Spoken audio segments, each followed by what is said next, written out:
In efforts to make this car the fastest it can be, putting the power to the ground is the #1 goal.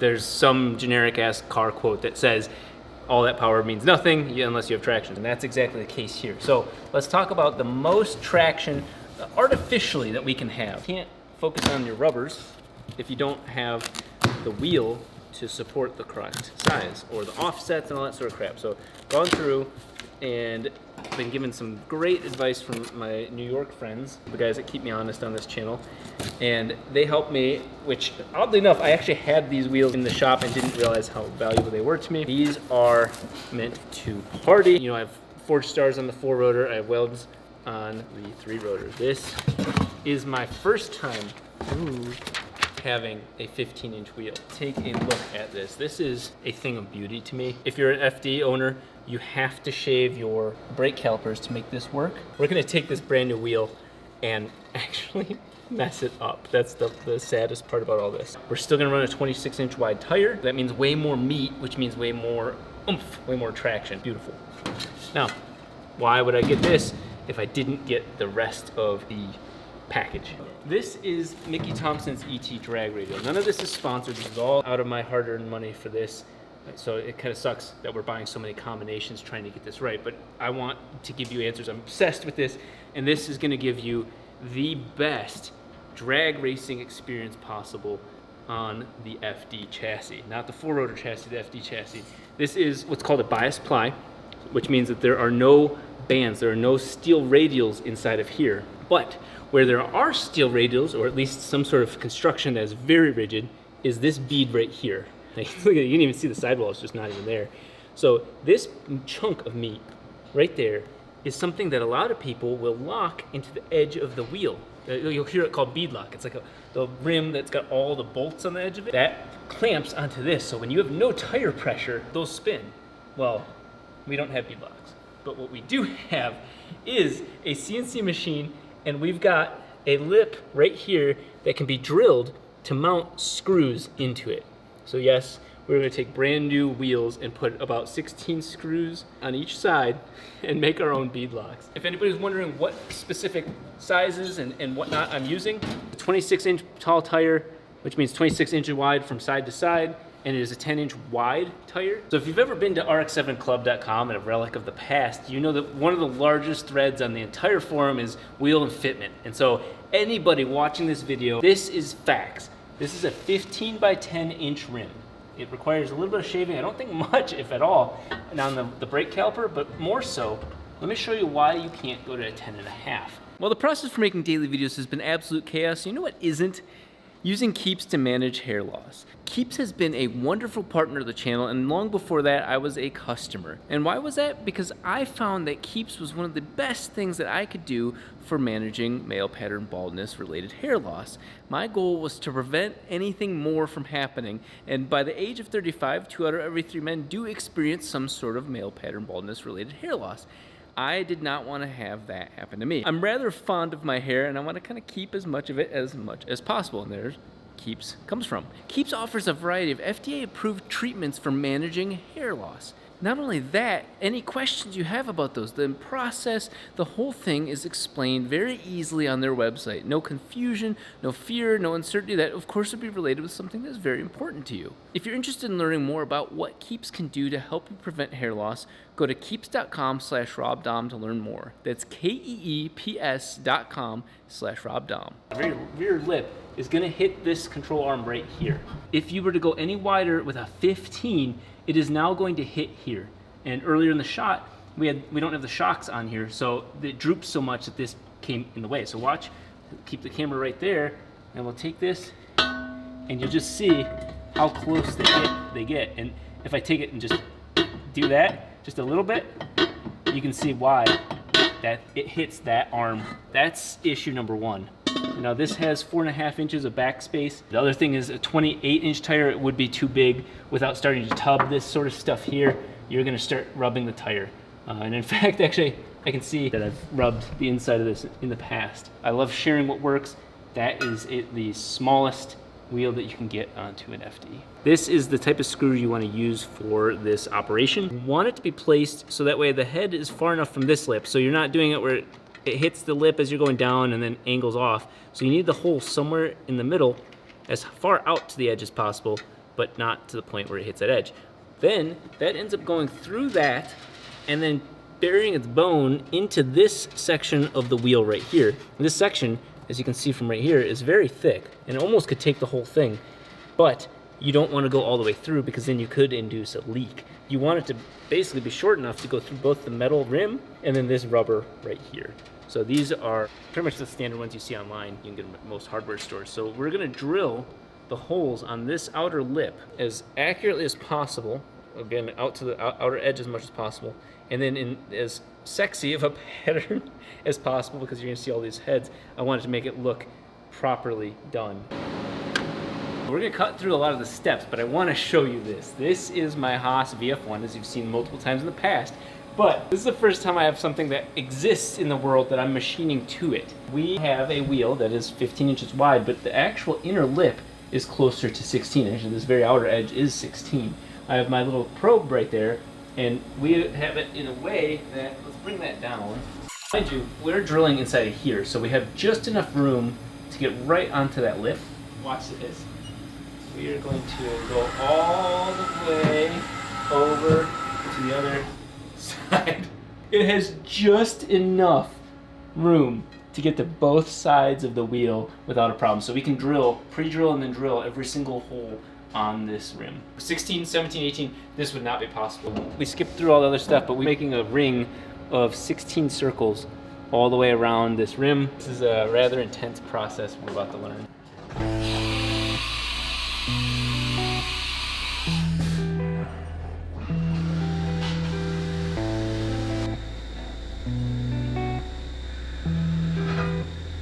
A little too low.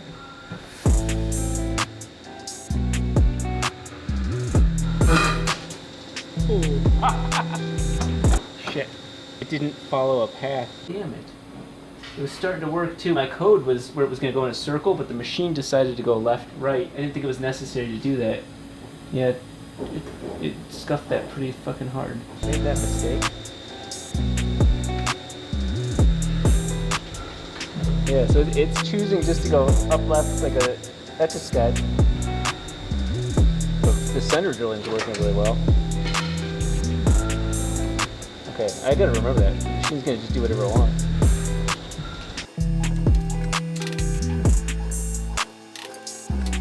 Okay, then we're gonna straight up go from this to drilling, so let's see how this goes.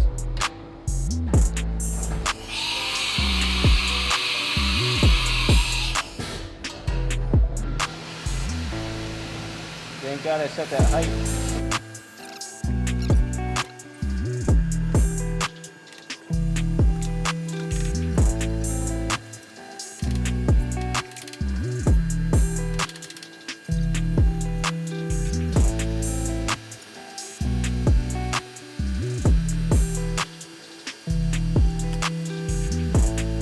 Didn't think about pet drunks, didn't think it'd be that thick of a thing, but it didn't do enough to clear those off. Thankfully the tape's there, because that tape actually saved the, it saved it all. But we've got, look at that, that worked. Aside from crashing into that, we have 16 holes evenly, perfectly on that. You guys can see a couple small mistakes, but the actual holes are perfect.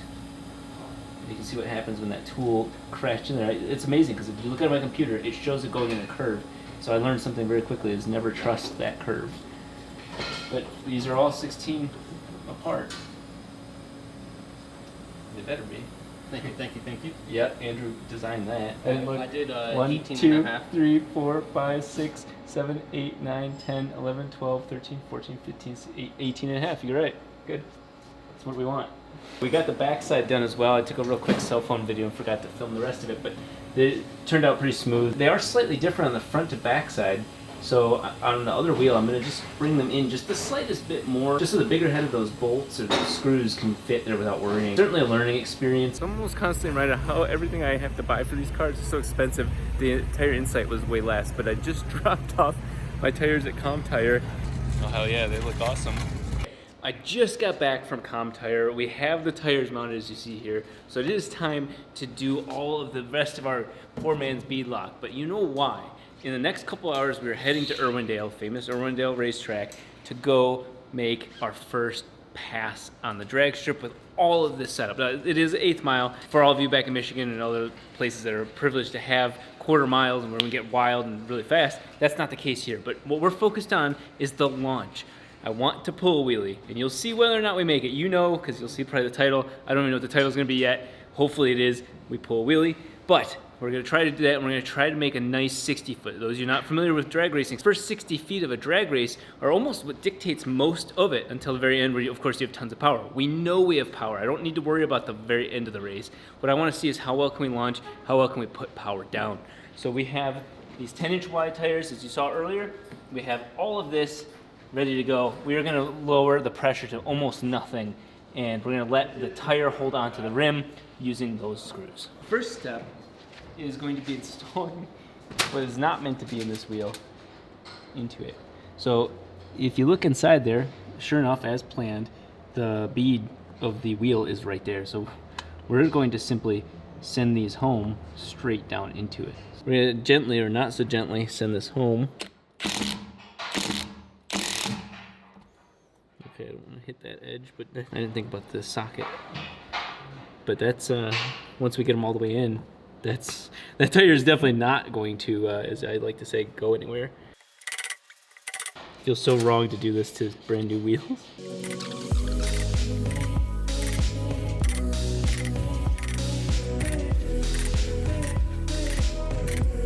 Well, that actually looks pretty decent. Especially with them all equally spaced, it actually looks like we mean business. It's not just that side. That's 16 on the front, 16 on the rear. This side is going to be worse. The bead is thicker on the back side here, so we are going to hit this, and I think we're just gonna leave them at that point on the back ones.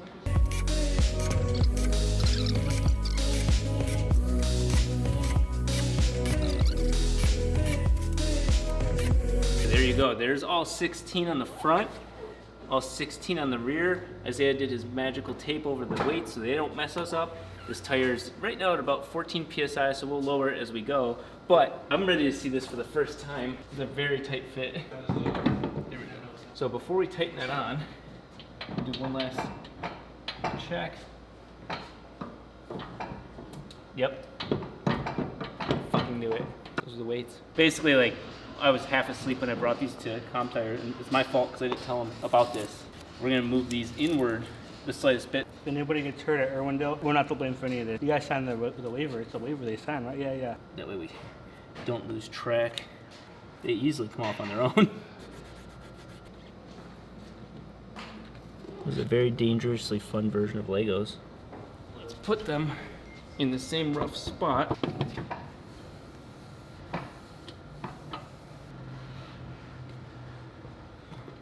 Kidding? It's not.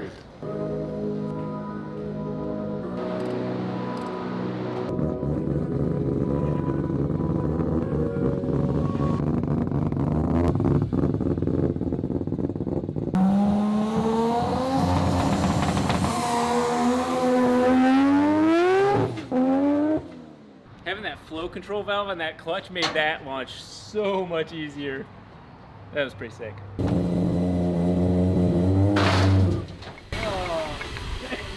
Hey, you're up though, you're up. Just keep going.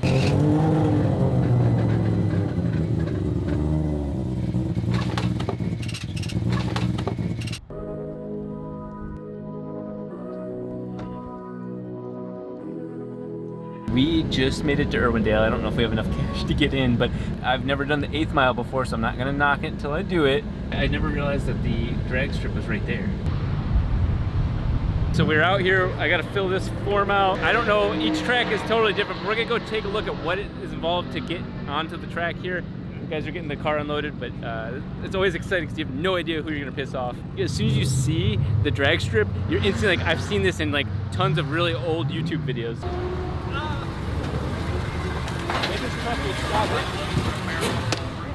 That was slick. I hit my funny I told you Nevo. how big. Why did you jump in like that? You got 3 big ass Mexicans right here, bro. I know. I didn't think.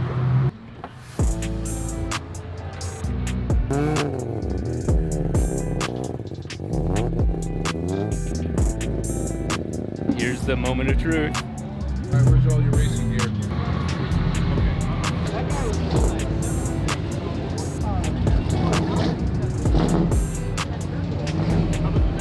We did it.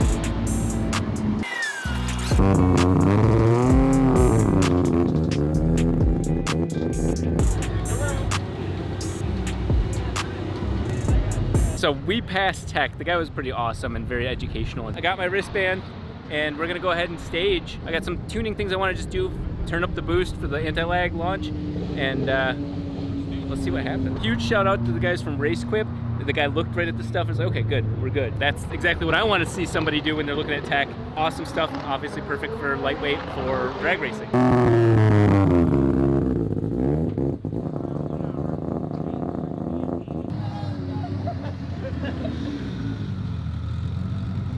I turned anti-lag up, I added a little bit of fuel because I just don't want the chance of going lean while we anti-lag or do anything weird. I feel good, I just don't know what to expect. I'm terrified in the best, like, alive way possible. Like, I got used to kind of drag racing back in Michigan, but, you know, new environment, iconic environment, this car with how much power it has. I'm very thankful I have safety equipment. I know this is no longer a thing for all those guys on Wall Street bets, but, you know, we're gonna send this to the moon.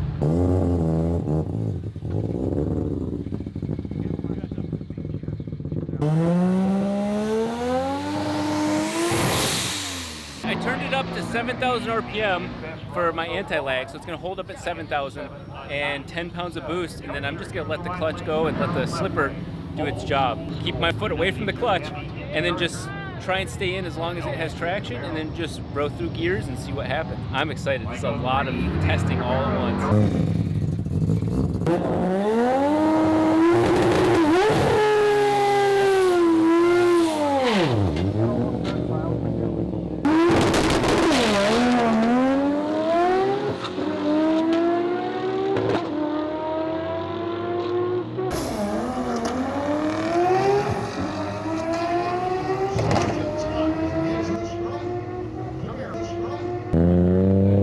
So that was a great trial run. The problem was the car was set up for the street. I didn't change anything past that. So my very first moment, 2.1 Gs. Hey, And how then much?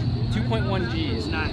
So the problem is, after that, the car then goes, holy shit, will open the wastegate completely wide open all through first gear. So the car was at minimum power. I didn't want to like clamp it down and do something stupid to the car. So first gear. That's bitchin', let's go. What this means is that we have way more than enough control with the wastegate for the drag strip. What was the peak PSI? It was limited down to 7 PSI, which was, When it's open? when it's wide open, it kind of depends on the situation, but yeah, about 3 PSI. That's our max low number. It can't do under 3 PSI at full tilt. Fuck yeah. The wastegate's wide open every single gear. We're robbing 100% of the power that we can out of this thing. I'm gonna go ahead and just turn all the boost up, send it to the moon, but Give them the beans, bro. I was at 20% pedal when I launched. Come on, man.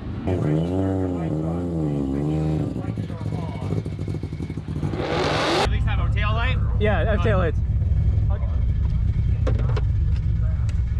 You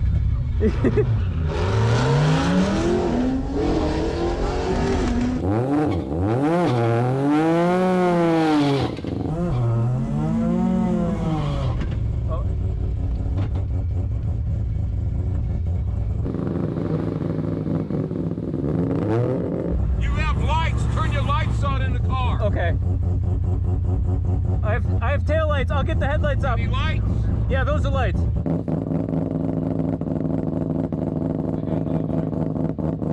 No lights. No I need light? lights. I got brake lights. Yeah, I need some lights. They on? You got no lights. Press the brakes? They're on.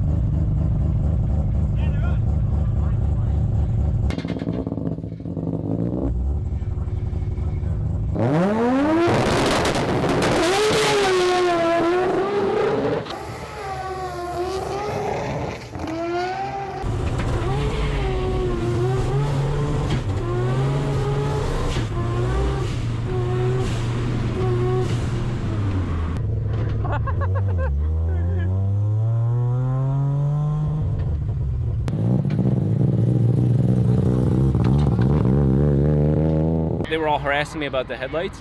So they were like, you can't go. And then one guy's like, fine, fuck it, just go. And so I wasn't ready at all. That was actually the opposite problem. That was too much boost.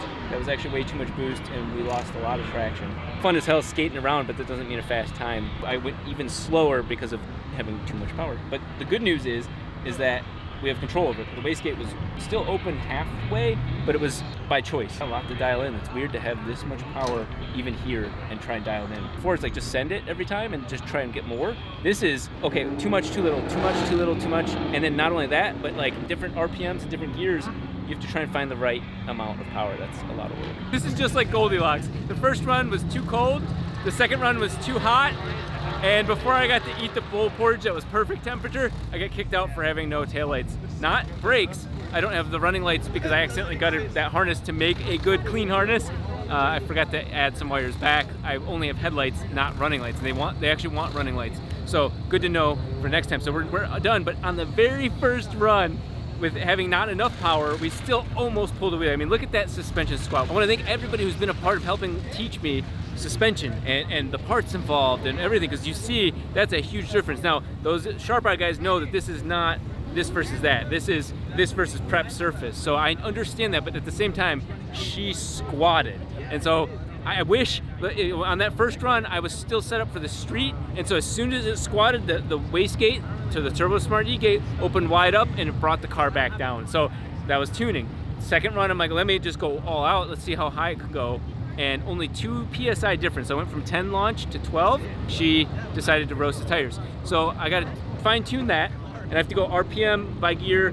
Okay, a little bit down, up, down. So I have a lot of like fine tuning to do. This is not a car problem where you're like, let me see how much power I can give it. This is a car problem where I have too little, too much, and there's a fine narrow band right here, and I keep putting dots up and down, and you can see even on a drag strip this car breaks loose. And I want to point out that breaking loose was again under 50% throttle. We have another event to go to tomorrow. It's a quarter-mile event, and it's not a quarter-mile event, and it's a mile. It's a percentage of a mile event.